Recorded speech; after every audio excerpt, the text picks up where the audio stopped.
ایک گاؤں میں ایک شخص تھا جو حافظ قرآن اور عالم شریعت تھا۔ وہ شخص اس گاؤں کی مسجد میں امام مقرر تھا۔ لوگ اس عالم کا بہت احترام کرتے تھے اور ہر شخص یہ چاہتا تھا کہ اس عالم کو اپنے گھر دعوت میں بلائے۔ اسی سبب ایک مقتدی نے رمضان المبارک میں ان کو افطار میں اپنے گھر بلایا۔ عالم نے دعوت قبول کر لی اور افطار کے وقت اس مقتدی کے گھر پہنچے۔ وہاں ان کا بہت شاندار استقبال کیا گیا۔ افطار کے بعد عالم دین نے میزبان کے حق میں دعا کی اور واپس چلے گئے۔ مقتدی کی زوجہ محترمہ نے عالم دین کے جانے کے بعد مہمان خانہ کی صفائی ستھرائی کی تو اسے یاد آیا کہ اس نے کچھ رقم مہمان خانہ میں رکھی تھی، لیکن بہت تلاش کے باوجود وہ رقم اس عورت کو نہیں ملی اور اس نے اپنے شوہر سے معلوم کیا کہ کیا تم نے وہ رقم لی ہے؟ شوہر نے جواب دیا کہ نہیں، اور پھر اس نے یہ بات شوہر کو بتا دی کہ مہمان کے علاوہ کوئی دوسرا فرد ہمارے گھر آیا ہی نہیں ہے اور ہمارا بچہ بھی دوسرے کمرے میں تھا جو بہت ہی چھوٹا ہے، اور جھولے میں رہنے والا اتنا چھوٹا سا بچہ چوری تو نہیں کر سکتا۔ بالآخر دونوں بات چیت کر کے اس نتیجے پر پہنچ گئے کہ ہماری رقم مہمان نے چوری کی ہے، اور یہ سوچتے ہوئے میزبان کے غم و غصے کی انتہا نہ رہی کہ بھلا ایسا کیسے ہو سکتا ہے کہ ہم نے اتنی عزت اور احترام کے ساتھ اپنے گھر بلایا اور انہوں نے یہ غلط کام کر لیا۔ اس شخص کو قوم کے لیے نمونہ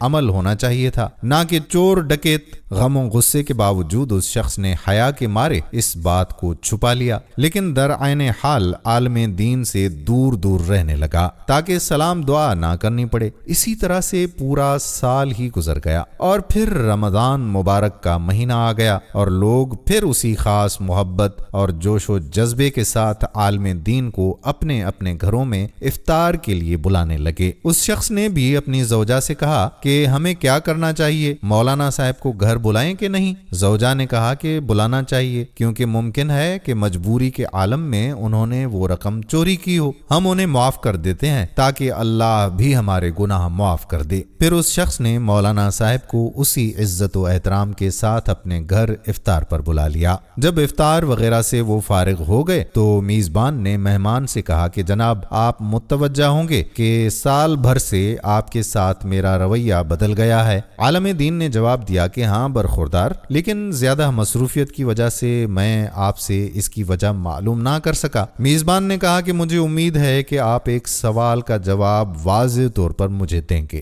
مولانا صاحب نے کہا کہ ہاں ضرور، پوچھیے۔ وہ میزبان کہنے لگا کہ پچھلے سال رمضان المبارک میں میری زوجہ نے مہمان خانے میں کچھ رقم رکھی تھی اور پھر وہ رقم اٹھانا بھول گئی تھی، اور آپ کے جانے کے بعد ڈھونڈنے کے باوجود وہ رقم ہمیں نہیں ملی۔ کیا وہ رقم آپ نے لی تھی؟ عالم دین نے کہا کہ ہاں میں نے لی تھی۔ میزبان حیران اور پریشان ہو گیا۔ اب عالم دین نے اپنی بات جاری رکھتے ہوئے کہا کہ جب میں مہمان خانے سے جانے لگا تو میں نے دیکھا کہ ٹیبل پر پیسے رکھے ہوئے تھے، چونکہ تیز ہوا چل رہی تھی اور نوٹ ہوا سے ادھر ادھر اڑنے لگے تھے، لہٰذا میں نے وہ نوٹ جمع کیے اور میں وہ رقم فرش کے نیچے یا کہیں اور نہیں رکھ سکا کہ ایسا نہ ہو کہ تم وہ رقم نہ ڈھونڈ سکو اور پریشان ہو جاؤ۔ اس کے بعد عالم صاحب نے اپنا سر زور زور سے ہلایا اور اونچی آواز میں رونا شروع کر دیا، اور پھر میزبان کو مخاطب کر کے کہا کہ میں اس لیے نہیں رو رہا کہ تم نے مجھ پر چوری کا الزام لگا دیا، اگرچہ اس لیے رو رہا ہوں کہ ایک سال گزر گیا اور تم میں سے کسی نے قرآن کا ایک صفحہ بھی نہیں پڑھا، اور اگر تم قرآن کو ایک بار کھول کر دیکھ لیتے تو تمہیں رقم قرآن